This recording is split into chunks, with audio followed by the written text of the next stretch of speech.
Hello everyone! Magandang araw sa inyong lahat. Welcome back to our channel. This is your one and only Mama Mia. And syempre, wala tayong video for today sa kwento because medyo parang cobra tayo this day. Oo, namamaga kasi yung gums ko kaya hindi tayo makapag-video kasi baka i-bash nyo yung itsura ko. So ngayon, ano muna tayo? Audio muna tayo ha. Pero don't you worry, meron pa rin tayong kwento dahil sabi ko nga sa inyo, pipilitin nating makapagbigay aliw sa inyo sa bawat araw. Pero bago ang lahat, nais ko munang mag-thank you sa inyo dahil sa walang sawa ninyong pagsuporta nitong ating channel. Maraming salamat lalo na doon sa mga hindi talaga nagsiskip ng ads. Hi naman and happy birthday belated na ito kay Leonie Hiso, last October 26 ang kanyang birthday. Maraming salamat sa iyong pakikinig. Pasensya ka na't delayed ang birthday greetings mo. Hello naman kay Frix Magno. Maraming salamat sa iyong pakikinig, Marlene Vargas. And hello din sa ating mga suki na si Karen De Venecia. Maraming salamat from Abra Benguet man siguro ito. Hi naman din kay Alda Del Monte. Maraming salamat, Ashin Sheng. Thank you din kay Liana. Maraming salamat sa iyo. Hi kay Sally. Hello rin kay Margie Flores. Sheila Aliday. Maraming salamat sa pakikinig. Or Sheila Alday. Pasensya na dagdagan ng I. Hi naman kay Rico Rich Ordineza. Maraming salamat. Maylene Garrido, Crystalline Bacornay, Joey Arbo, and sa iba pa pong mga tagapakinig natin. Mamaya na po natin dudugtungan ang ating mga pa-shoutout sa last part ng ating video. Oo. And syempre today dahil nga October 30 na, ayun, meron tayong mga special edition. Actually, ang tagal na nitong pinadala, pero nakiusap ako sa kanya na ngayon ko babasahin sa Undas dahil nababagay ang kanyang kwento sa Undas. Kung bakit, nako, eto na po, atin na pong sisimulan ang Dear Mama Mia. Mapapanatili ba ang kaligayahang nadarama kung ito ay nakuha mo ng may tumatangis na iba? Dear Mama Mia, magandang araw po sa inyong lahat at sa lahat po ng tagapakinig ng inyong channel na katulad ko ay nag-aabang din sa bawat kwentong iyong ina-upload. Mama Mia, actually, hindi ko po alam kung papaano ko ba sisimulan ang kwentong nais kong ibahagi sa inyo ngayong araw. Hindi ko rin alam, Mama Mia, kung inyo ba itong maiibigan o kung inyo ba itong papaniwalaan.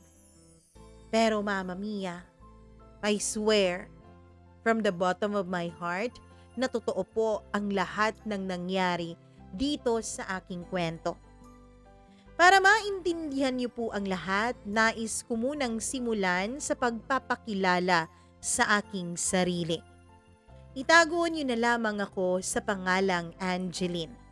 Yes, nagtatago po ako sa pangalan na yan, Mama Mia, dahil natatakot po ako na baka may makakakilala sa akin at baka kung ano ang kanilang sasabihin.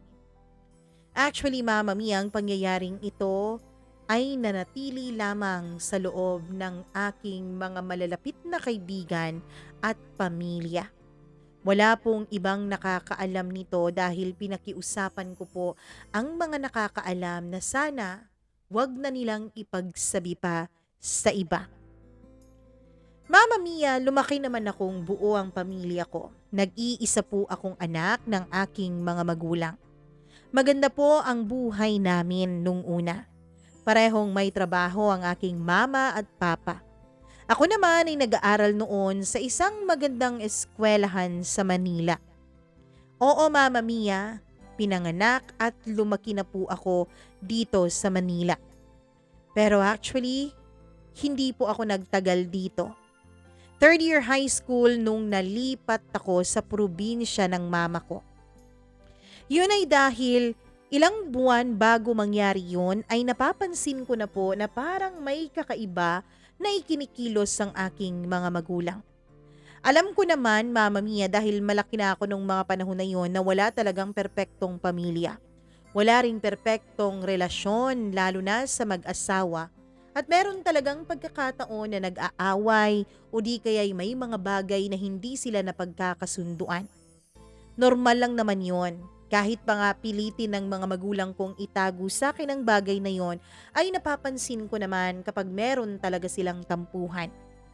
Pero ang mga tampuhan na yon ay hindi naman nagtatagal. Agad-agad din naman nilang naaayos. Kaya lang, isa itong bagay na to na parang ang tagal-tagal nilang pinag-awayan. Minsan, kapag wala pa po ang papa ko at nauunang umuwi ang mama ko, ay naaabutan ko si mama na umiiyak sa kusina habang nagpe-prepare ng aming dinner. Kapag naman tinatanong ko siya kung anong problema, ay lagi niyang sinasabi na dahil lang puraw yun sa sibuyas, kaya siya naiyak. Lagi ko siyang tinatanong, dati naman mama, hindi ka naman naiiyak dyan. Mukhang matapang kasi tong nabili ko sa palengke, anak. Yan ang laging sinasabi ng mama ko. Ayaw ko na lang ding maging makulit noon, Mama Mia, dahil napapansin ko pong walang balak ang mama ko na sabihin sa akin ang katotohanan. Kaya hinayaan ko na lamang siya. Yon ang malaki kong pagkakamali dahil paglipas ng ilang mga buwan ay bigla na lang akong nakauwi na nakaimpake na ang mga gamit ko. Gulat na gulat ako nung makapasok ako sa kwarto ko na nasa loob na ng mga maleta ang mga ito. Hanggang sa kahuli-hulihan kong gamit ay nakaimpake talaga. Dali-dali akong lumabas ng kwarto at pinuntahan ang kwarto ng mga magulang ko. Doon ay naririnig ko silang nagsisigawan. "Bakit mo dadalhin ang anak natin?" sigaw ng papa ko. "At bakit? Iiwan ko siya dito kasama ang malandi mong babae?" Sinasabi ko na nga ba matagal na akong nagdududa sa inyong dalawa. Pero sabi mo, secretary mo lang. Sabi mo, junior mo lang sa trabaho. Ano to? Ano tong mga nakikita ko? Ano ka ba naman? Normal naman yan sa mga lalaki. Siyang may gusto sa akin. Kaya ayun, pinatulan ko. Napakawalang iya mo.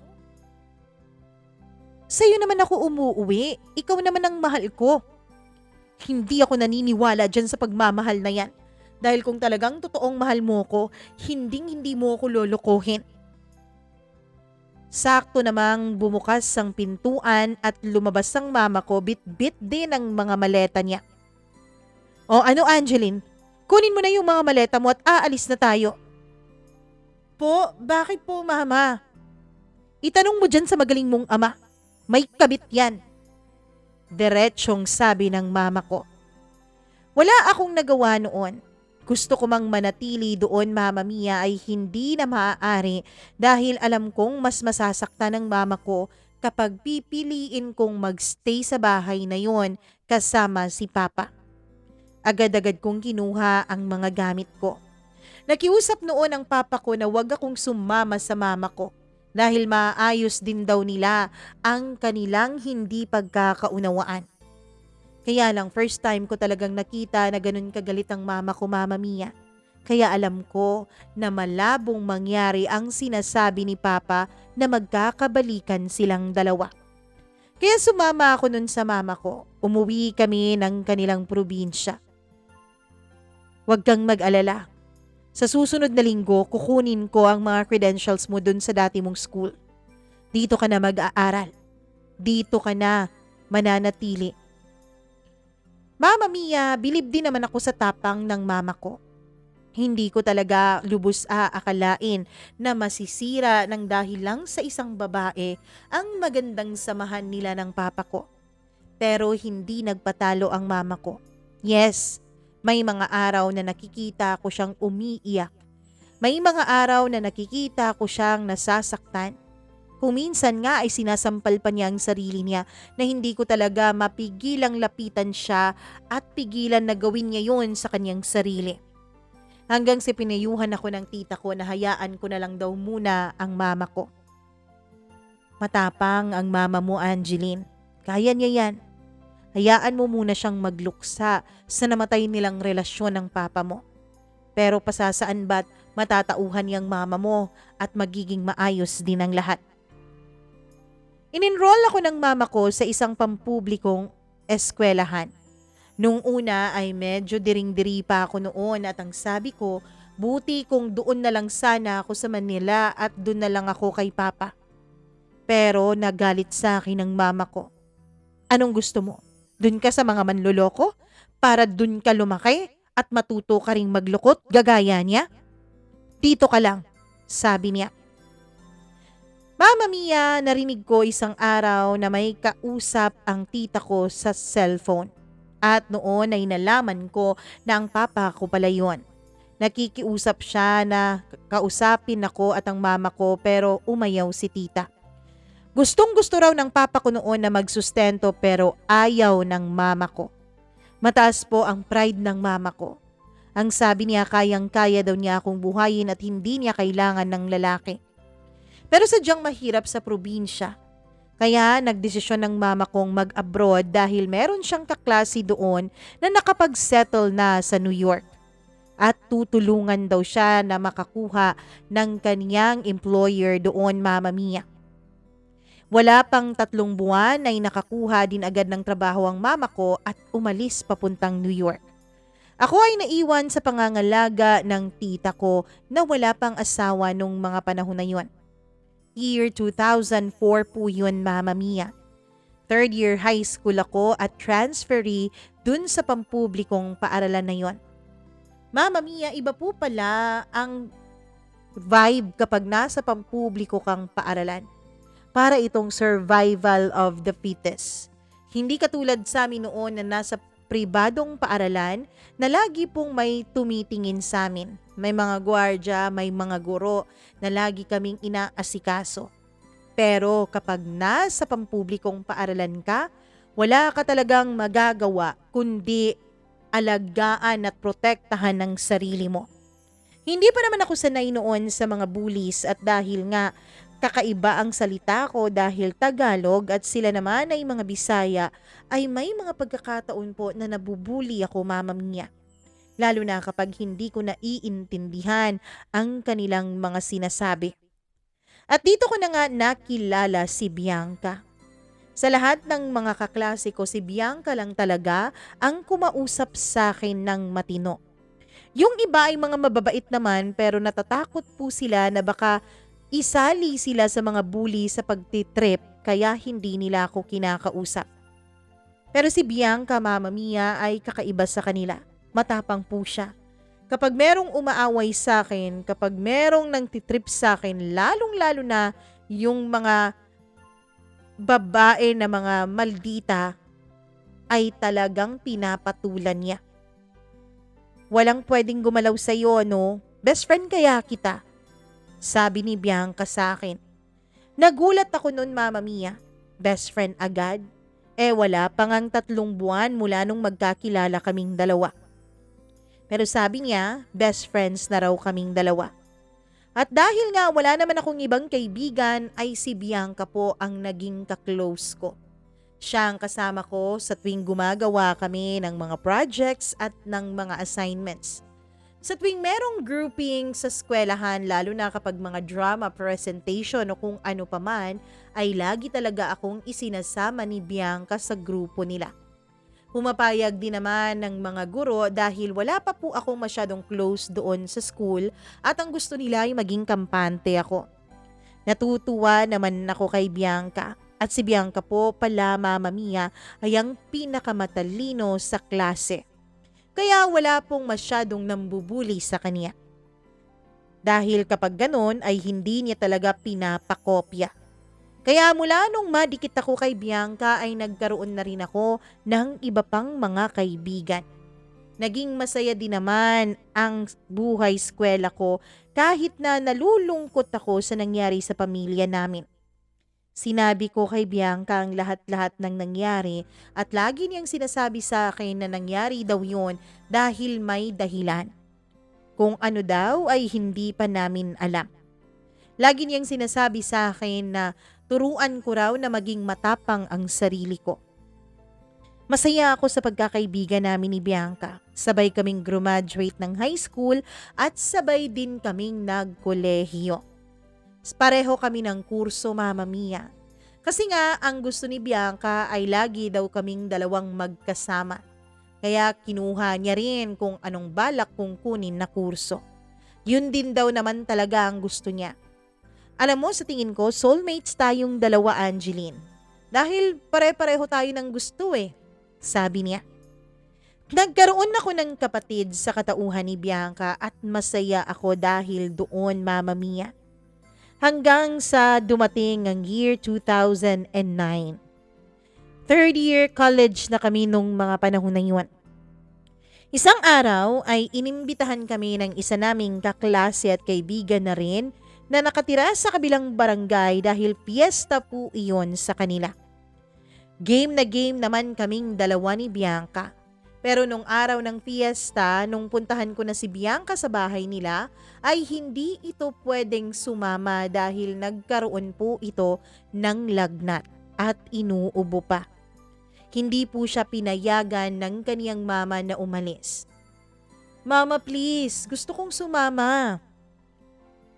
Alam mo, kung wala kang sakit, Bianca, pinasama na kita, pero may sakit ka. Lalong lalala yan. Sige ka, baka hindi ka makapasok sa Lunes sa eskwela nyo. Natakot naman si Bianca, Mama Mia, kaya ang sabi niya ay ako na lang daw. Ayoko na lang din umalis, hindi ka kasama sabi ko. Ano ka ba naman, Angeline? Matuto ka ngang tumayo sa sarili mong mga paa. Matuto ka ngang lumaban. Akala ko ba may natutunan ka na sa akin sa ilang taon nating pagsasama bilang magkaibigan? Dapat sa ngayon, matapang ka na. Dapat sa ngayon, alam mo na kung paano ipaglaban ang sarili mo at alam mo na kung paano makipagkapwa-tao sa iba. Isa pa, kaibigan naman natin yung pupuntahan mo kaya sigurado akong hindi kanya pababayaan. Teka nga, huwag kang mag-alala at iti-text ko siya at wawarningan ko talaga siya, sabi niya. Natuwa naman ako kay Bianca. Pero kahit na ayoko ay napilit niya akong umalis kahit wala siya nung araw na yun. Nung dumating ako doon sa bahay ng kaklase at kaibigan ko ay nagtaka siya kung bakit hindi kami magkasama ni Bianca. Akala ko ba tinext ka ni Bianca? Oo, tinext niya ako pero ang sabi niya enjoy daw tayo. Susunod na lang daw siya. Nako, maniwala ka doon, hindi makakasunod yun. Ayaw payagan ng mama niya kasi may lagnat at ubo. Ganun ba? Halika, dito ka sa loob. Papakilala kita sa mga pinsan ko. Mama Mia, dito ko po nakilala si Josh. Ang gwapong pinsan ng kaklase ko. Unang kita pa lang namin sa isa't isa ay ewan ko ba pero nagkatitigan kami at parang walang may gustong bumitaw sa mga titig na yon. Nagkamayan kaming dalawa. Ewan ko kung maniniwala kayo pero nakaramdam po ako ng kiliti at ng kilig nung kinamayan na niya ako. Mama Mia, bago matapos po ang celebration ng fiestang yun ay hiningi po ni Josh ang cellphone number ko. Kaming dalawa lang noon sa kusina nung hingin niya yon kaya walang nakakaalam na naibigay ko na sa kanya ang aking cellphone number. At nung makauwi ako ay agad-agad niya akong tinext kung safe ba akong nakauwi sa bahay. Nag-reply din naman ako sa kanya at mula nga noon ay naging close kami ni Josh sa pamamagitan lamang ng text messaging. Merong mga pagkakataon na tumatawag siya pero hindi po yun lumalagpas ng 1 minuto. Kumustahan lang ganun. Mama Mia, dun po kami nagsimulang maging close ni Josh nung isang araw na gusto kong pumunta ng mall dahil may bibilhin ako at hindi ako masasamahan ni Bianca. Tinext ko si Josh noon at kinamusta kung kumain na ba siya. Sabi niya kakakain niya lang daw. Ako daw ba? Sabi ko pupunta akong mall at mag-isa lang ako dahil hindi makakasama ang best friend ko. Nag-offer naman siya na samahan ako kaya't pumayag ako. Wala din namang masama doon dahil magkaibigan naman kami. At sinabi naman ni Josh sa akin na wala raw siyang girlfriend nung mga panahon na yon. Siguradong wala raw sasabunot sa akin bigla kapag may makakita sa aming magkasama kaming dalawa. Nag-enjoy kami noon sa mall. Parang naging date nga yun, Mama Mia eh. Kasi kumain kami sa isang fast food. Pagkatapos ay gumala at naglaro pa kami sa arcade at pagkatapos ay nanood pa kami ng sine na lahat ay libre ni Josh.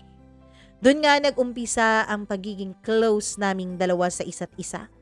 Hanggang sa halos magkatawagan na kami gabi-gabi at halos inaabot na kami ng madaling araw sa aming pag-uusap dalawa.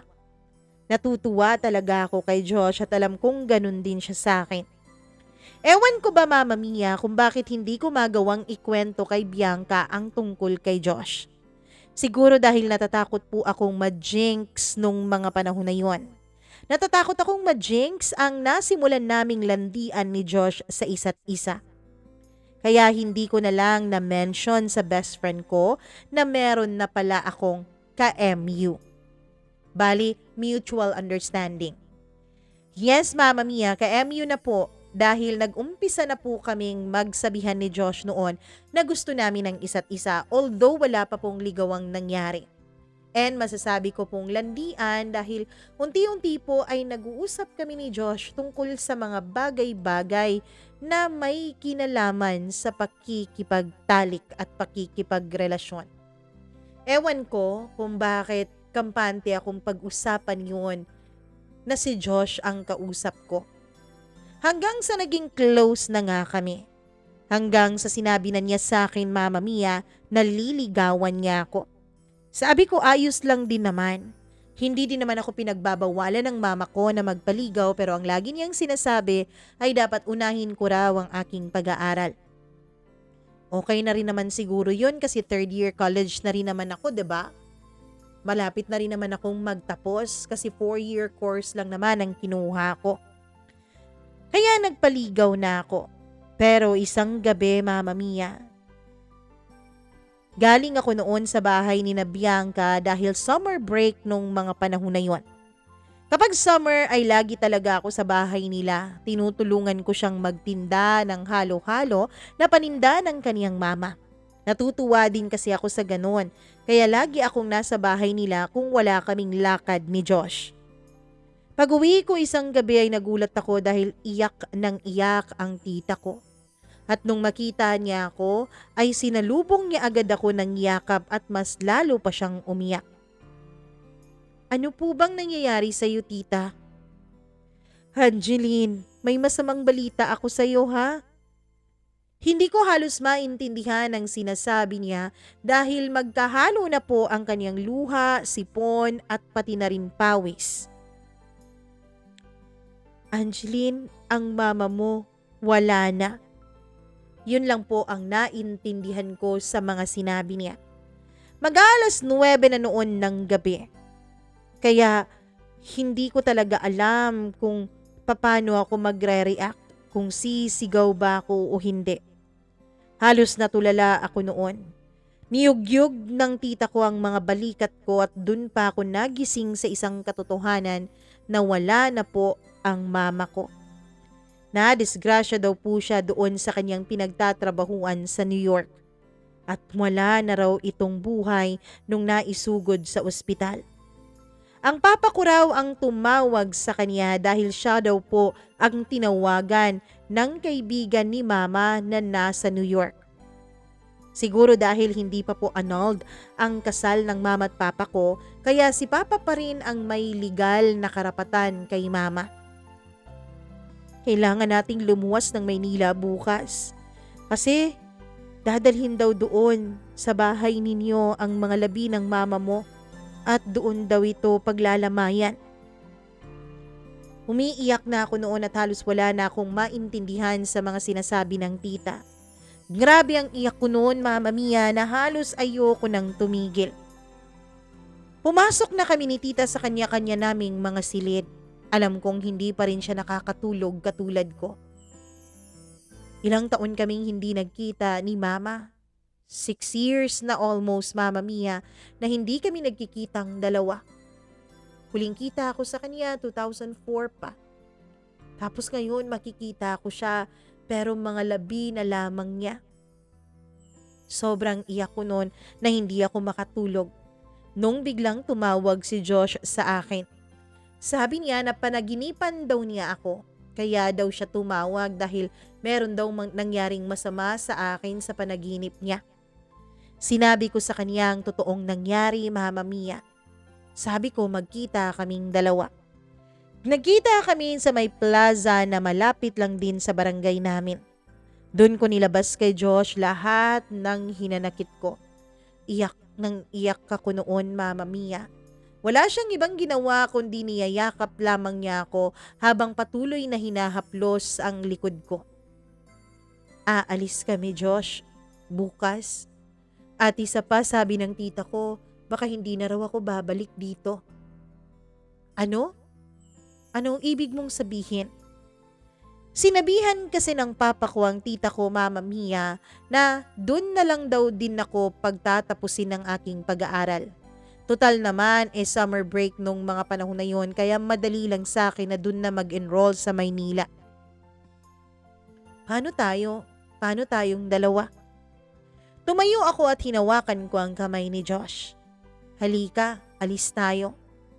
Si Josh naman nung mga panahon na yun ay nagpatianod lamang sa mga ginagawa ko. Sumakay kami ng taxi at pumunta kami sa pinakamalapit na motel. Gulat man ang kaniyang mukha pero wala siyang naging tanong sa akin. Basta-basta lamang siyang nagpatianod hanggang sa pumasok na kami dun sa motel na yon. Si Josh ang nagbayad sa kwarto namin at nung makapasok na kami sa loob ay walang sali-salitang namagitan sa aming dalawa. Mga labi, mga kamay at katawan lamang namin ang nag-uusap. Oh, Mama Mia, naghalikan kami ni Josh. Hanggang sa halikan na yon ay naging mapusok. Naging mapusok na rin ang kanyang mga kamay at hinahaplos na ang buo kong katawan. Hanggang sa namalayan ko na lamang na pareho na kaming dalawang walang saplot at nasa ibabaw na kami ng kama. Hanggang sa may nangyari na nga sa amin nung gabing yon. And oo, Mama Mia, si Josh po ang unang karanasan ko. Siya ang unang lalaking pinagkatiwalaan ko ng aking pagkababae. Pangalawang beses namin ginawa ang bagay na yon nung gabing yon. Kinalimutan ko pansamantala ang nangyari kay Mama. Iniisip ko kasi nung mga panahon na yon ay huling araw na ng pagkikita namin noon ni Josh. Nung matapos na kami, ay hindi pa rin ako nakatulog. Nakaunan ako sa balikat ni Josh habang siya ay nakatulog na. Mahimbing na mahimbing ang kaniyang pagtulog. Hindi ko na lamang siya inabala. Bumangon ako at nagbihis. Pagkatapos ay gumawa ako ng isang sulat. Isang sulat ng pamamaalam kay Josh, Mama Mia. Dahil alam kong yun na ang huli naming pagkikitang dalawa. Umalis ako sa motel na yun nang hindi man lang nagpapaalam sa kanya. 4:00 na ng umaga nung dumating ako sa bahay namin. San ka galing? Tanong ng tita ko. Diyan lang po, nagpaalam lang po ako kay Bianca. Oo nga pala, Mama Mia, kaya ako inabutan ng 4:00 ng madaling araw dahil dumaan pa ako kina Bianca. Nagpaalam ako sa kaibigan ko at sinabi kong aalis na muna ako. Mama Mia, nagiyakan pa kaming dalawa ni Bianca nung nalaman niya ang nangyari sa mama ko. Kaya naman nung umuwi ako ay pinagmadali na ako ng tita ko na mag-impake ng aking mga gamit.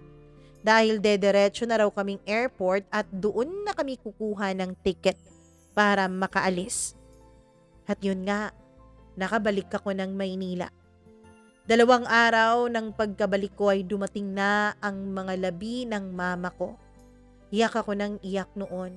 At mas lalo pa akong naiyak, Mama Mia, nung nalaman ko nga na may iba ng pamilya ang papa ko. Meron na siyang 2 anak dun sa babaeng sinasabi ng mama ko na naging kabit niya. Galit na galit pa ako, Mama Mia, nung pumunta sa burol ng mama ko ang kabit ng papa ko. Pinapaalis ko siya. Maldita siya pero mas maldita ako nung mga panahon na yon. Nakiusap na lang ang papa ko sa kanya na huwag siyang pumunta dun sa burol ng nanay ko. Wala ka namang pakialam dito. Isa pa, ikaw ang dahilan kung bakit nangyari ito sa pamilya namin. Kung hindi ka dumating na malas ka, edi sana buo pa kami. Nang gagalaiti sa akin ng babaeng yun pero wala siyang magawa dahil nasa harapan namin ng papa ko.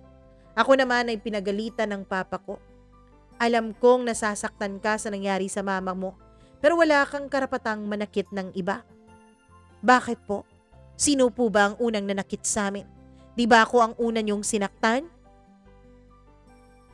Nanahimik na lang ang papa ko dahil alam niyang totoo ang sinasabi ko. Matapos nga ang naging burol ni mama at nailibing siya, ay lumipat na nga ako doon sa akin, Mama Mia. At doon ako mas lalong nagalit kay papa dahil isinama niya ako doon sa kanyang mag-iina. Nagalit pa po ako nung wala pang isang buwan mula nung mamatay ang mama ko ay narinig ko na ang kinakasama ng papa na nagsasabing gusto raw niya na magpakasal na sila ni papa. Nag-away na naman kami nung mga panahon na yon. Niisip ko na lang na tapusin ko muna ang pag-aaral ko. Mama Mia, dahil sa galit ko nung mga panahon na yon ay wala na rin akong naging balita pa kay Bianca. Naging puspusan po ang pag-aaral ko. Puspusan to the point, Mama Mia, na gustong-gusto ko nang makatapos para makaalis na ako sa poder ng papa ko. Hanggang sa nakapagtapos nga ako ng may maayos na kurso. Ang tita ko naman nung mga panahon na yon ay nasa Canada na at sumama na sa kanyang Canadian boyfriend. At doon na sila nagpakasal dalawa. Kaya wala na talaga akong babalikan doon sa amin, sa probinsya. Lalo pa, Mama Mia, nung malaman ko na ikakasal na pala ang best friend kong si Bianca. Nagulat ako nung nagbukas ako ng aking email. 2 araw yun bago ang naturang kasal pero ang email na yun ay 3 buwan na pala ang nakakaraan. Hindi na kasi ako nagbubukas masyado ng mga yon at gumawa na ako ng bagong email address. Ikakasal na pala si Bianca. Nung buksan ko ang invitation ay gulat na gulat ako. Dahil ang kanyang mapapangasawa ay walang iba, Mama Mia. Walang iba kundi si Josh. Naisip ko nung mga panahon na yon, napakaliit naman talaga ng mundo. Bakit si Josh pa? Sa totoo lang, wala po akong naging ibang boyfriend. Dahil naisip ko nung mga panahon na yon ay mag-focus ako sa pag-aaral ko at kung may pagkakataon na ako ay babalikan ko si Josh. Pero nung makita ko ang email na yon, Mama Mia, ang invitation letter ng kanilang kasal, ay dun ko naisip na wala na talaga akong babalikan. Nag-reply na lamang ako kay Bianca nung matapos na ang araw ng kanilang kasal. Nagsinungaling ako na kakabasa ko pa lamang at tapos na ang kanilang kasal nung mabasa ko ang email ko. Nagtanong ako sa kanya kung bakit hindi siya sa Facebook nag-message. Sabi niya, Mama Mia, ay hindi raw kami friends. At oo nga naman pala. Hindi naman pala kami friends dahil huli na nung ginamit ko ang Facebook na yon. Huli na nung ginawa ko yon dahil nasa Maynila na ako nung mga panahon na yon at naka-restrict pa talaga ang mga messages ko. Doon ko nakita ang message request ni Bianca nung mga panahon na yon.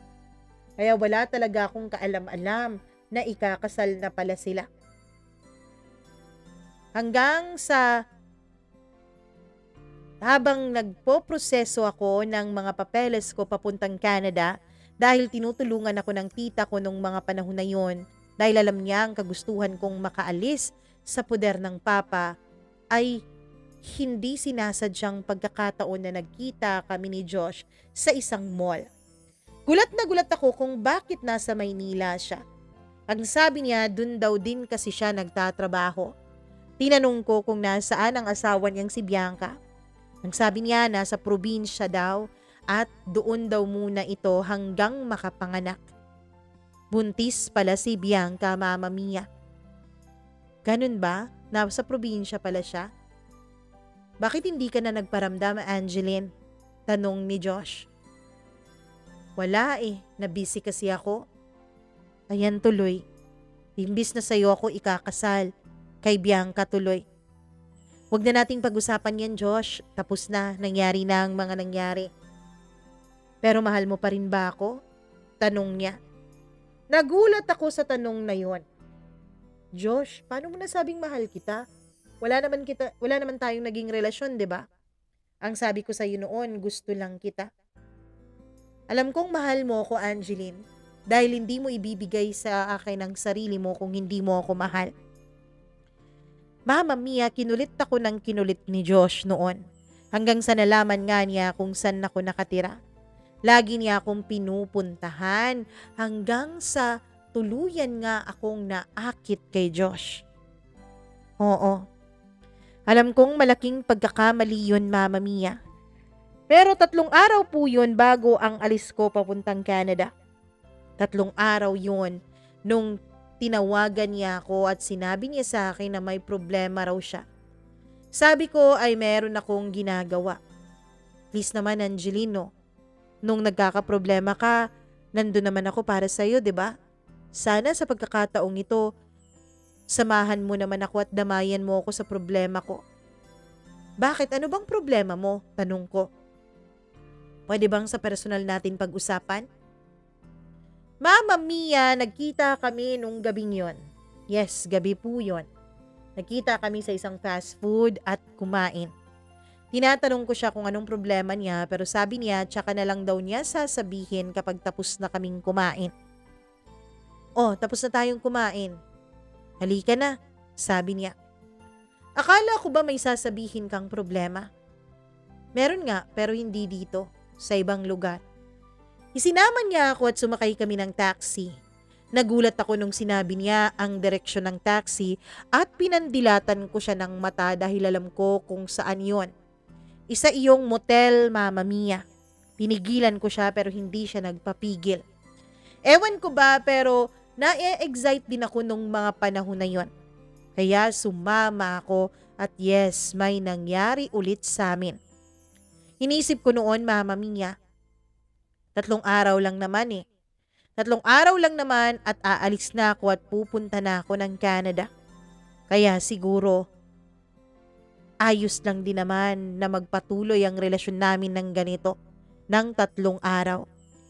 And yes, Mama Mia, hindi ko ulit sinabi kay Josh ang tungkol sa mga plano kong pag-alis. Hindi ko ulit sinabi sa kanya dahil ang gusto ko lamang ay mag-enjoy nung mga panahon na yon. Alam kong mali, yes. Ngayon, alam ko talagang maling-mali yung ginawa ko. Pero Mama Mia, hindi ko napigilan ang sarili ko eh. Mahal ko pa rin talaga ang taong to. Gustong-gusto ko pa rin talaga siyang makasama. Pero paano nga ba, asawa na siya ng best friend ko? Kaya sabi ko noon sa sarili ko, hihiramin ko na lang muna siya kahit 3 araw lamang mula kay Bianca. At 3 araw ngang paulit-ulit na may nangyari sa amin ni Josh dahil naka-check-in lamang kami sa motel na yon. Nag-leave din siya sa trabaho, Mama Mia, ng 1 araw dahil Sabado nung unang may nangyari sa amin. Walang trabaho noon. Tapos Linggo, tapos Lunes ay ni-leave niya dahil request ko noon na makasama pa siya. Kita mo na, alam ko talagang mahal mo ko eh. Sabi niya. Paulit-ulit naming pinagsaluhan ang bawal na pagmamahal. Paulit-ulit, Mama Mia, hanggang sa magsawa kaming dalawa. At nung araw na nga ng alis ko, Martes yon, ay hindi na ako kumontak kay Josh. Pero sa kasamaang palad, Mama Mia, hindi po natuloy ang pag-alis ko na yon dahil na-cancel po ang flight ko dahil sa bagyo. Tinawagan ako nun ni Josh. Ano ka ba? Iiwan mo rin ba ako ulit? Sabi niya. Ano? Anong pinagsasabi mo dyan? Alam kong nasa airport ka ngayon. Alam kong aalis ka na papuntang Canada. Yun ang sinabi sa akin nung madrasta mo nung pumunta ako sa bahay ninyo. Pumunta ka sa bahay? Bakit ka pumunta sa bahay? Pwede ba? Wag yan ang pag-usapan nating dalawa, Angeline. Itong tungkol sa atin. Nasaan ka ba? Hintayin mo ako at pupuntahan kita. Josh, hindi na tayo pwedeng ulit magkita. Alam mo may asawa ka na at best friend ko pa talaga. Iwasan na natin ang isa't isa, please lang. Pakiusap ko sa kanya noon. Pero hindi siya pumayag. Mama Mia, ang sabi niya, sasabihin daw niya kay Bianca ang tungkol sa amin kung hindi ako makikipagkita sa kanya nung araw din na yon. Sa takot kung baka sabihin niya sa best friend ko ang totoo, ay nakipagkita ako kay Josh, Mama Mia. At nung nagkita nga kami, ay umiiyak siyang niyakap ako. Ang sabi niya, wag na wag ko na raw siya ulit iiwanan dahil hinding-hindi na niya kakayanin. Ako daw pala talagang mahal niya, Mama Mia. At nabuntis niya lang si Bianca dahil sa sulsul ng mga kaibigan nila. At pati na rin ang pinsan niya na kaibigan namin ni Bianca. Kasi nga matagal na raw na may gusto sa kanya si Bianca nung una pa silang magkakilala. At dahil nga akala niya hindi na niya ako makikita pang muli, ay pinatulan niya si Bianca hanggang sa mabuntis nga niya ito at wala na siyang nagawa kundi ang pakasalan nito. Mama Mia, nagugulat ako sa mga naging revelasyon sa akin noon ni Josh. Pero isa daw ang sigurado siya, ako raw ang mahal niya. At nung mga panahon na yun, ewan ko talaga, hindi ko talaga lubos maisip kung paano kinakaya ng konsensya ko na patulan si Josh at magkaroon ng secret affair sa kanya. Oo, Mama Mia, nagkaroon kami ng sikretong relasyon ni Josh. Lagi kami noon na nagsasama. In fact, ay nagsasama na kaming dalawa sa kanyang apartment at naghanap na rin ako ng trabaho sa Maynila. Gulat na gulat ang tita ko nung hindi na ako tumuloy sa Canada. Hindi mo ba pinarebook yung ticket mo? Cancel lang naman yun dahil sa bagyo eh. Pwede mo namang iparebook yun. Tita, kasi nagbago na ang isip ko eh. Gusto ko na dito sa Maynila. At bakit bigla-bigla na lang ang pagbabago ng isip mo, Abigail? Angeline? Hindi ka tutulad kay Abigail na pinsan mo, papunta na rito. Tita, sorry talaga. Sorry talaga. Alam kong malaki na ang naging gastos mo sa akin pero nandito kasi talaga sa Maynila ang kaligayahan ko eh. Ang kaligayahan mo ay nasa Maynila? Anong ibig sabihin nun? May boyfriend ka na dyan? Siya ba ang pumipigil sa'yo? Tita, hindi. Mas masaya talaga ako dito. Sorry talaga. Kahit anong pamimilit ng tita ko na ituloy ko ang plano kong mag-Canada ay hindi na talaga ako tumuloy. Dahil parang hindi ko nakakayanin nung mga panahon na yon na mawalay pa ako sa piling ni Josh. And yes, Mama Mia, nagsasama na kaming dalawa. Ang sinabi ko sa papa ko ay gusto kong mabuhay ng independent. At dahil tapos na rin naman ako sa pag-aaral ko noon ay hindi na niya ako pinigilan. Hindi niya alam na nakikipag-live-in ako sa isang lalaking may asawa na. Isang beses sa isang buwan kung umuwi ng probinsya si Josh. Pero nung naging kami Mama Mia ay halos hindi na siya umuwi doon. Gabi-gabi ay tumatawag sa kanya si Bianca pero lagi niya itong pinuputol at sinasabing matulog na siya. Hanggang sa isang gabi nung ni-loudspeaker niya ang pag-uusap nilang dalawa dahil ayaw niyang magselos ako dahil gusto niya Mama Mia ay transparent siya sa akin, ay bigla na lang nagtanong ng isang nakakapangilabot na tanong si Bianca. May ibang babae ka ba dyan, Josh? Meron ka bang kinakasamang iba? Gulat na gulat ako kung paano nagkaroon ng ganoong klaseng pag-iisip si Bianca. Ano ba yung sinasabi mo? Alam mo namang nagtatrabaho ako dito, di ba? Malapit ka ng mga anak. Kaya kailangan na natin ng pera, sabi ni Josh. Huwag mo akong pagmukhaing tanga, Josh, ha? May mga nakakakilala sa akin na nakakakilala din sa'yo na nakikitang may kasama kang babae. Hindi lang nila namumukhaan yung babae. Mahaba raw ang buhok. Balingkinita ng katawan. Sino ba yan? Sabihin mo nga sa akin, Josh, may iba ka bang babae? Tanong ni Bianca. Wala nga. At pwede ba wag tayong mag-usap kapag ganyan kadumi ang utak mo? Bye. Pinatay ni Josh ang tawag, Mama Mia. Ako naman ay halos mangiyak-ngiyak na sa may gilid. Josh, malapit na tayong mabuko. Malapit nang mabulgar itong tinatago nating relasyon. Huwag kang mag-alala. Poprotektahan kita, Angeline. Pero Josh, malaking kasalanan tong ginagawa natin eh. Oo na, kasalanan na. Pero mahal natin ang isa't isa. Tayo ang naunang magmahalan. Ipapaliwanag ko kay Bianca ang lahat sa tamang panahon. Huwag muna ngayon dahil nagbubuntis siya. Huwag kang mag-alala, ikaw ang pipiliin ko at wala ng iba. Mama Mia, hindi ko talaga alam. Pero lagi nang balisa noon si Josh. Sa tuwing umuwi ako ay hindi na siya nagla-loudspeaker kapag nagtatawagan silang dalawa ni Bianca. Ang sabi niya ayaw daw niya akong ma-stress.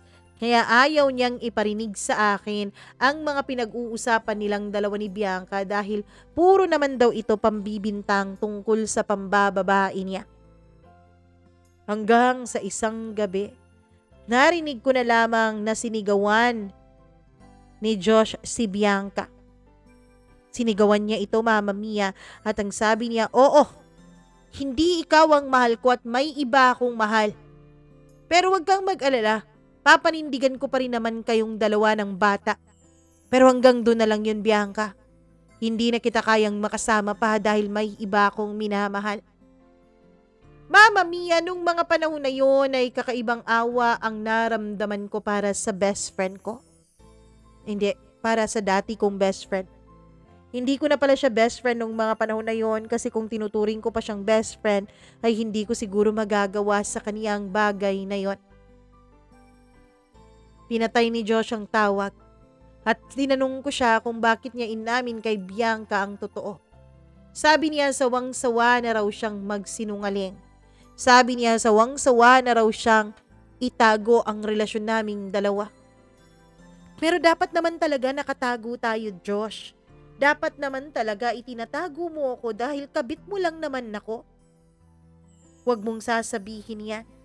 Hindi kabit ang turing ko sa'yo. Mahal kita. Mahal na mahal kita. Kaya hindi ka kabit. Ikaw ang unang babaeng minahal ko ng totoo at hanggang ngayon, ikaw pa rin ang mahal ko. Mama Mia, oo, masayang-masaya ako noon sa klase ng pagmamahal na meron si Josh para sa akin. Oo, masaya ako dahil pinaglalaban niya ako. Pero naiisip ko, Mama Mia, na pinagdadaanan ni Bianca ngayon ang pinagdadaanan noon ng aking ina. Napakawala kong hiyang babae. Sinasaktan ko ang kaibigan ko. Pero mahal ko siya eh. Mahal ko si Josh at masaya ako sa piling niya. Masaya ako kapag magkasama kaming dalawa. Masaya ako na natutulog na magkayakap kami at nagising na magkayakap pa rin kami sa umaga. Masaya ako sa aming relasyon. Kaya hindi ko magawa, Mama Mia, na bumitaw kay Josh. Hanggang sa isang linggo matapos ang araw na sinigawan ni Josh si Bianca, ay biglang nagpaalam sa akin si Josh na aalis daw muna siya. Ang sabi niya ay pupunta daw muna siya sa kanilang probinsya. Bibisitahin daw muna niya si Bianca. Medyo nalungkot ako noon, Mama Mia. Nalungkot ako dahil naiisip kong baka may mangyari ulit sa kanila ni Bianca. Pero naisip kong asawa si Bianca kaya pinayagan ko siya. Inassure naman ako ni Josh na wala nang mangyayari sa kanila dahil ako na raw talaga ang mahal niya. Umalis si Josh. Isang linggo siyang nawala. Nung pagbalik niya ay pakiramdam ko wala siyang pahinga dahil mugto ang kanyang mga mata at halos bagsak ang kanyang mga balikat. Tinanong ko siya kung anong nangyari, sabi niya wala daw. Aros gabi-gabi raw silang magkaaway ni Bianca, kaya raw Mama Mia wala daw siyang tulog halos. Buti na lang at nakabalik na ako sa'yo. Halika nga, payakap, sabi niya. Niyakap ko siya at nagyakapan kaming dalawa and we made love that night nang paulit-ulit. Matapos ang gabing yon ay naging matiwasay na ang pagsasama namin ni Josh. Wala na po siyang katawagan kapag dumadating ako. Sabi niya na ipaliwanag na raw niya kay Bianca ang lahat. Sabi niya tanggap na raw ni Bianca na may iba siyang mahal pero hindi daw alam ni Bianca na ako ang kasama niya. Pero isang buwan, Mama Mia. Isang buwan matapos ang pagsasabi ni Josh sa akin na malaya na kaming magmahalang dalawa ay may napapansin na akong kakaibas sa kanya. Hindi ko alam pero meron talagang kakaiba na hindi ko mawari kung ano. Paminsan-minsan ay nagre-ring ang kanyang phone, lalo na kapag gabing-gabi na. Sino yung tumawag sa'yo kagabi? Ano? Yung sinong tumawag sa akin kagabi? Nalimpungatan ako nagre-ring, may nagre-ring na cellphone. Nung tinignan ko ang phone ko, hindi naman akin, so sigurado akong sa'yo yon. Dahil hindi naman pumapasok dito sa unit natin ang ingay galing sa labas, diba? Sabi ko sa kanya habang naghahanda ng almusal naming dalawa. Ano ba yung sinasabi mo? Walang tumatawag sa akin. Wala ba talaga, Josh? Meron Wala nga, alika nga rito mahal kung ano-ano yung iniisip mo sabi niya. Pero hindi lang isang beses na nangyari yun, Mama Mia, kundi 2, 3, hanggang 4 na beses at hindi ko na nga natiis at kinumpronta ko na siya ulit. Sino ba talaga yung tumatawag sa'yo ng madaling araw? Sabihin mo nga sa akin, Josh. Ako na naman bang niloloko mo ngayon? Hindi na ba si Bianca?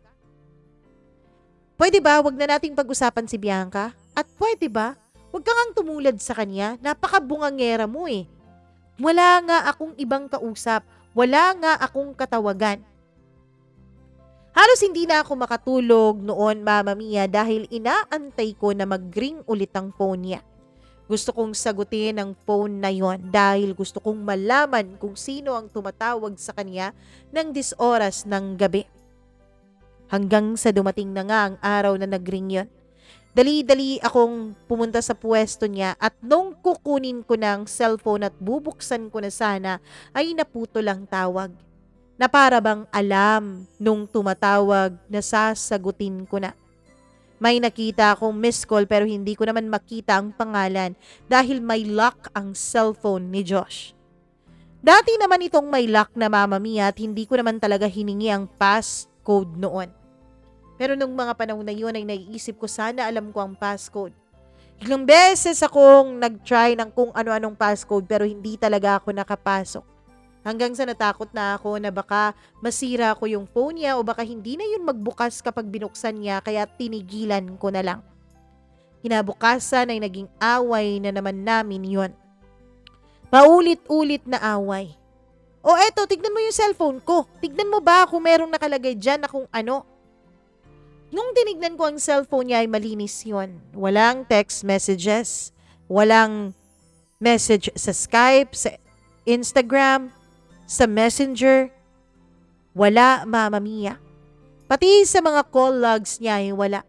Pati sa mga numbers at mga pangalan na naka-phone book niya doon, lahat yun ay kilala ko.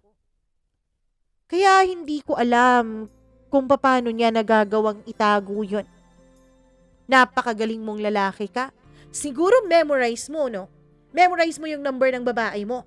Siguro hindi mo na pinonebook dito at siguro dinelete mo bago mo ipakita sa akin to. Ano ka ba? Pwede ba? Pwede bang wag mo akong pagbintangan? Hindi porket ginawa natin to kay Bianca ay magagawa ko to sa'yo. Ikaw ang mahal ko. Ilang ulit ko bang sasabihin yun? Sabi niya. Mama Mia, hindi ko talaga alam kung maniniwala ba ako kay Josh o hindi. Hanggang sa isang gabi ay nag-ring na naman ang phone niya. Sa pagkakataon na yon ay nasa bedside table ko na ang phone niya dahil binigay niya sa akin para raw maniwala akong wala talaga siyang katawagan. Nung binuksan ko at sinagot ko ang tawag na yon, Mama Mia, ay isang babae ang nasa kabilang linya. "Josh, babe, tulungan mo naman ako," sabi niya. "Babe, sino to? Hello? Hello?" Biglang naputol ang nasa kabilang linya, Mama Mia. Nung sinubukan kong tawagan ng cellphone number na rumehestro ay walang sumasagot. Nagri-ring ito pero walang sumasagot, Mama Mia.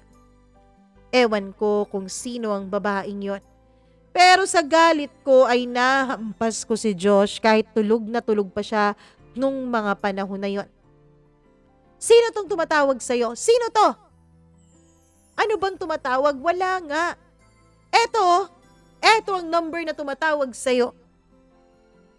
Nagulat si Josh nung tignan niya ang numerong yon, Mama Mia. Namutla siya bigla. "O ayan, namumutla ka? Ibig sabihin kilala mo tong babaeng to. Kilala mo tong number na to." Sabi pa niya, "Josh, babe, tulungan mo ako." "Bakit? Ano bang pinapatulong niya? Pagkate? Pagkamot ng kati niya? Ganun ba?"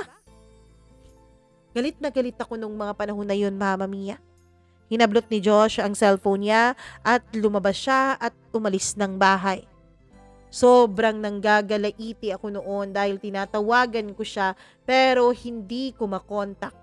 Busy ang kaniyang linya. Ibig sabihin kausap niya yung babaeng yon? Yun ang tumatatak sa isip ko noon. Ibig sabihin kasama niya ang babaeng yon? Hindi ako makatulog sa kakaiyak. Hindi umuwi si Josh noon. Umalis ako at nagtrabaho. Pero wala akong magawang matinong trabaho nung mga panahon na yon, Mama Mia, dahil sobra-sobra talaga ang sakit na nararamdaman ko. Actually, nag-shades na nga ako nung araw na yon para hindi mahalata na mugtong-mugto ang mga mata ko. Lagi nga akong tinatanong ng mga kasamahan ko sa trabaho kung nasaan daw ang araw, bakit kahit sa loob ng opisina ay naka-shades pa rin ako. Tinatawanan ko na lang sila at sinasabi kong fashion sense ko yon. Hindi naman din sila nangulit pa dahil hindi naman sila sanay na umiiyak ako o kung ano. Lunchtime, Mama Mia, ay lumabas ako. Pumunta ako ng mall at nagpaalam ako sa boss ko na magli-late in ako sa afternoon. May bibilhin ako noon, Mama Mia, dahil ilang araw na rin akong medyo nagsusuka at hindi mapakali. Naisip ko noon na baka buntis ako. Kaya bumili ako sa mall ng isang pregnancy test kit. Nung palabas na ako at papara na sana ako ng taxi, ay biglang dumaan sa harapan ko ang kotse ni Josh. Mama Mia, medyo tinted po ang kanyang kotse pero hindi naman fully tinted. Kaya kitang-kita ko pa rin ang tao sa loob. At nagulat ako nung may nakita akong isang babaeng mahaba ang buhok na nakasakay sa passenger seat. Sa lugar kung saan ako lang dapat ang nakasakay. Pumapara ako noon ng taxi dahil gusto kong sundan yon pero walang taxi na dumating. Ilang sandali pa bago dumating ang taxi pero nawala na sa paningin ko ang sasakyan ni Josh. Mama Mia, tumawag ako sa opisina nila, tinanong ko kung nasaan si Josh at ang sabi ng mga ito ay umalis daw ito kanina pa lang sa lunchtime at nagpaalam raw ito na mag-early out. Nagulat naman ako. Bakit naman ganito? Mag-early out siya? San ba siya pupunta? Dun sa babae niya? Tinatawagan ko siya pero ganun pa rin, busy pa rin. Bakit busy ang cellphone niya? Kasama naman na niya ang babae niya. Sino ba ang kausap niya? O baka naman ay blinak na niya ako? Nung gabing yun ay hindi din umuwi si Josh, Mama Mia. Hindi siya umuwi kaya galit na galit ako. Nalaman ko rin, Mama Mia, na buntis ako. Hindi ko alam kung tuwa ang mauuna kong maramdaman. Tuwa dahil magbubunga na ang pagmamahalan namin ni Josh? O takot dahil meron ng konkretong ebidensya tungkol sa pangangaliwa ni Josh kay Bianca? O takot dahil baka iwan din ako ni Josh katulad ng ginawa niya kay Bianca? Mama Mia, hirap na hirap ako nung mga panahon na yon. Hindi bumalik sa akin si Josh ng ilang araw. Mag-iisang linggo bago siya nagpakita sa akin. Tulad nung umuwi siya, nung kinausap niya si Bianca ay balisa ulit ang mukha niya. Ano nangyari sa'yo? San ka nanggaling? Kasama mo ba yung babae mo? Ilang beses ko bang sasabihin sa'yo, wala akong babae, Angeline. Walang babae? Huwag ka na ngang mag-deny, Josh. Nakita kita nung isang linggo. Dumaan ka mismo sa harapan ko, may sakay kang babaeng mahaba ang buhok. Dun naman, Mama Mia, ay namutla ulit siya. Bakit ka ba namumutla? Ano bang nangyayari sa'yo? Sabihin mo na lang sa akin ang totoo eh. Bakit kay Bianca naging matapang ka na inamin mo sa kaniyang katotohanan? Pwede bang wag na nating pag-usapan si Bianca? Sigaw niya. Hindi ko alam noon kung bakit siya sumisigaw. Pero bigla siyang pumasok sa kwarto at nagkulong doon, Mama Mia. Ni hindi nga ako makapasok.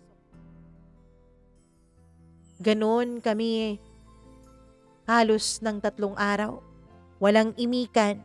Kasi sa tuwing nag-open up ako, Mama Mia, ay lagi niyang pinapanindigan na wala raw talaga siyang ibang babae. Lagi niyang pinapanindigan na ako lang ang babae sa buhay niya ngayon. Gusto ko sanang aminin noon kay Josh na buntis ako pero naisip kong hindi pa yun ang tamang panahon.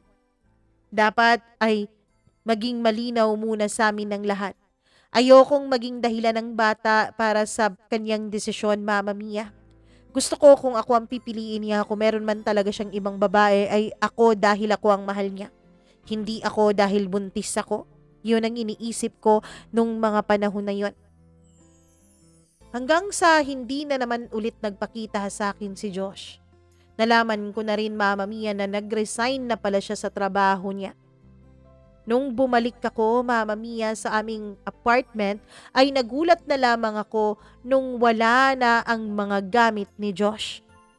Hiniwanan na niya ako. Isang sulat ang iniwan niya sa akin. Pasensya ka na. Pasensya ka na kung nadamay kita sa mga kasalanan ko. Pasensya ka na talaga. Mahal na mahal kita, Angeline. Mahal na mahal kita, kaya kita iiwan. Sana maging maayos ang buhay mo nang wala na ako. Sana matahimik ka na nang wala na ako sa piling mo. Lagi mong tatandaan na mahal kita. Iyak ako ng iyak nung mga panahon na yon, Mama Mia. Sa sobrang pag-iyak ko ay hindi na po ako nakakaramdam ng gutom dahil sa lungkot at sakit na nararamdaman ko. Wala na akong nararamdamang iba kundi ang pagkabasag ng puso ko. Hanggang sa hinimatay na lamang ako sa trabaho. Doon ay sinugod nila ako sa ospital dahil hindi daw ako magising-gising sa klinik. Nung naisugod nila ako sa ospital ay doon nagdugo ako, Mama Mia. Hanggang sa sinabi ng mga doktor na nawala raw ang baby sa sinapupunan ko. Mas lalo pa akong naiyak noon. Sinabi ng mga doktor na wag raw akong masyadong magpa-apekto dahil baka raw bumagsak din ang kalusugan ko dahil wala na akong masyadong nutrisyon ng mga panahon na yon. Overfatigue at malnutrition ang dahilan kung bakit natanggal ang baby ko sa aking sinapupunan. Habang nasa ospital ako ay hindi talaga dumalaw sa akin si Josh. Pumunta doon ang madrasta ko at ang papa ko. Pinapagalitan ako ng papa ko kung nasaan daw ang kinakasama ko, bakit hindi daw ako pinupuntahan doon. Sabi ko iniwan na ako. Iniwan na ako, Papa. Gaya ng ginawa mo noon kay Mama. Nagulat naman ang papa ko pero hindi na sumagot at umalis na lang para aasikasuhin daw niya ang billing. Alam mo, tatawagan sana kita eh. Sabi ng madrasta ko nung nawala na ang papa ko at nagbabayad na sa bill. Bakit mo naman ako tatawagan? Actually, tinawagan kita pero hindi mo ako sinasagot. Guilty as charged, Mama Mia. Hindi talaga ako sumasagot kapag madrast ako ang tumatawag sa akin dahil galit pa rin ako sa kanya. Lalo pat nalaman kong nagpakasal silang dalawa ni Papa nung umalis na ako sa poder nila. Kasi may pumunta dun sa bahay. Kapatid daw nung Bianca. Ano? Takot ako nung mga panahon na yun. Baka alam na ng madrast ako ang tungkol sa pagiging kabit ko. Pinuntahan kanya dahil ang sabi niya, hindi ka raw nakapunta nung burol ng kapatid niya. Burol? Anong burol? Tanong ko. Yung best friend mo raw. Wala na. Matagal na, mga ilang buwan na yun. Anong nangyari? Sabi, kinitil daw ang sariling buhay dahil nalaman daw na yung asawa ay may kabit naman pala at minamahal at pinipili. Mama Mia, hindi ako nakasagot nung mga panahon na yun. Tinawagan ko si Josh. Hindi siya sumasagot. Actually, out of coverage area na siya. Baka nagpalit na ng numero. Matapos kong lumabas sa ospital, Mama Mia, ay umuwi ako ng probinsya kahit wala na akong uuwian doon. Wala na kasi kaming bahay doon dahil binenta na ng tita ko nung mag-Canada siya. Sabi ko mag-check-in na lamang ako. Pero gusto kong puntahan ang bahay ni na Bianca at gusto kong malaman ng katotohanan. Mama Mia, dun ko nga nalaman ng isang masaklap na katotohanan. Yung isang linggo, nawala si Josh. Nung sabi niya sa akin na kakausapin niya si Bianca, nung unang isang linggo nang hindi pa kami nagkakaproblema, Mama Mia, yun pala ang mga araw na ibinuburol si Bianca. Dahil kinitil nga nito ang sariling buhay, pati na rin ang anak niya sa kanyang sinapupunan dahil sa sobrang lungkot. Hindi ako makapaniwala nung mga panahon na yun. Matapang kasi si Bianca sa pagkakakilala ko. Siya nga ang tagapagtanggol ko sa mga bullies ko noon, Mama Mia. Kaya nagulat ako. Nagulat ako sa nalaman ko. Hindi daw kinaya ni Bianca ang pangangaliwa ni Josh, lalo pa nung nalaman nito na may kinakasama ito sa Maynila.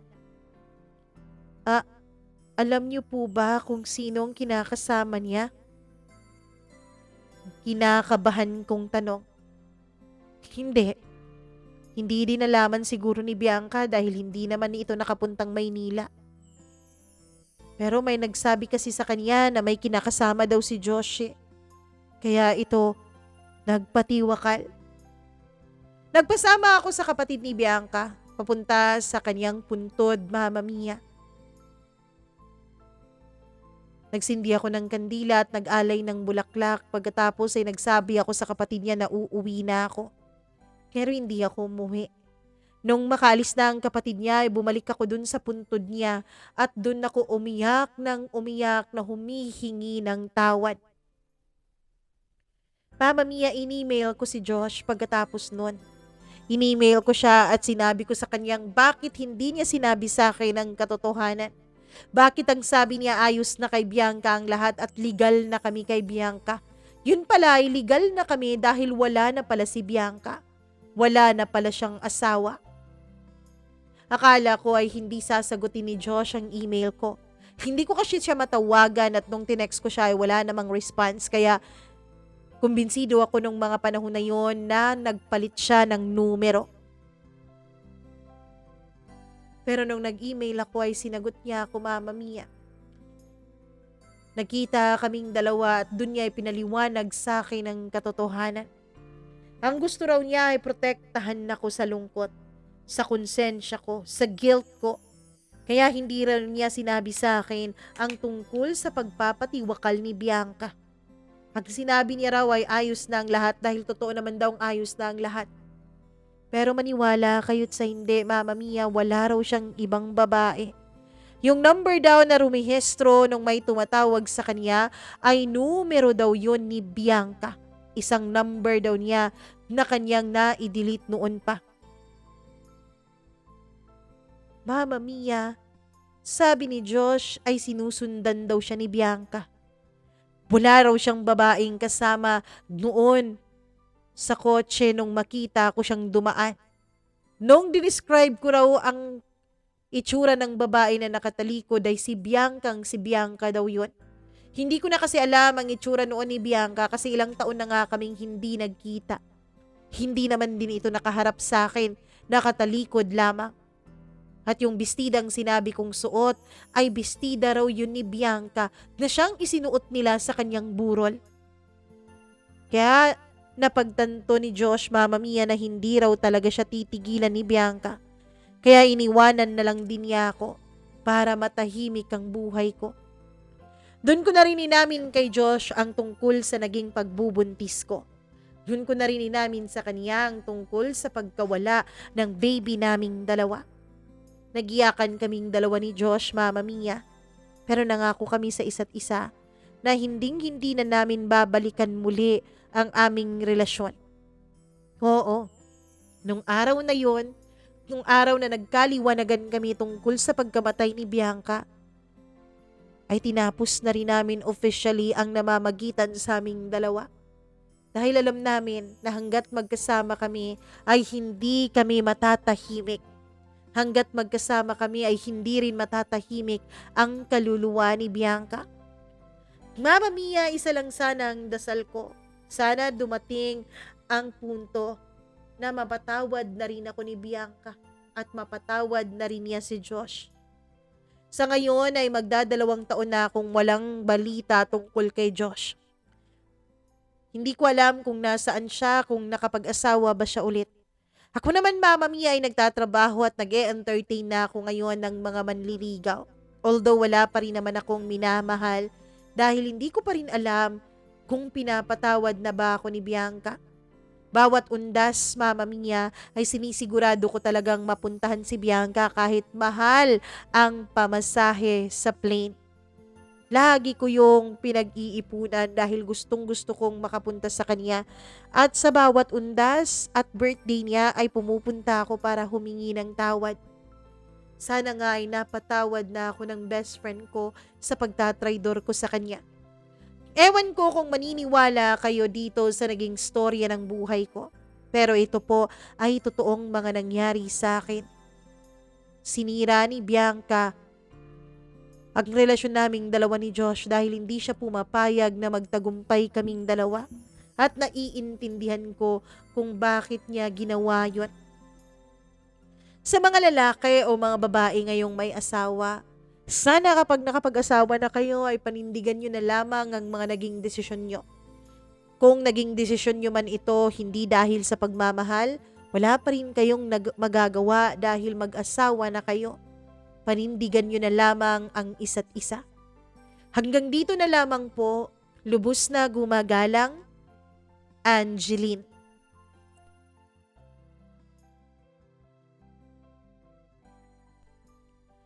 Nakakakilabot ang kwento ni Angeline, nakakapanindig balahibo. Nako naman, talaga naman may nagawa pa talaga ang multo para maiayos nyo, Angeline, ang tungkol sa inyong relasyon na mali ni Joshua simula pa lang. Alam kong sa isip mo noon na ikaw naman ang nauna pero hindi naman ikaw ang pinakasalan kaya wala ka rin talagang karapatan. Pero sana nga talaga ay napatawad ka na ni Bianca. Hindi ko alam, hindi ko masasabing napatawad ka na niya o hindi pa dahil hindi naman kami magkasama ni Bianca, sana wag muna.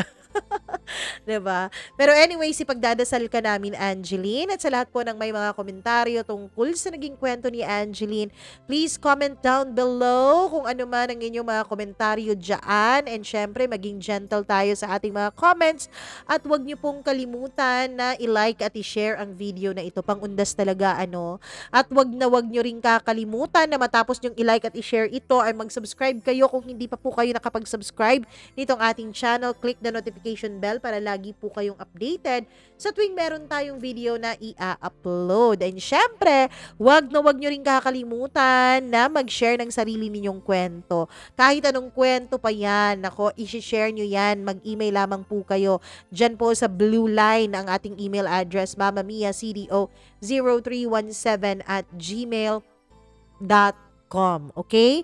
At huwag nyo rin kakalimutan na i-like at i-follow ang ating mga social media accounts. Meron tayong TikTok, Threads, Instagram, and Facebook, Mama Mia CDO or Mama Mia Cagayan de Oro. Maraming salamat po talaga sa inyong walang sawang suporta at pagsubaybay nitong ating channel. Ako pong muli, si Mama Mia. Magandang araw sa inyong lahat.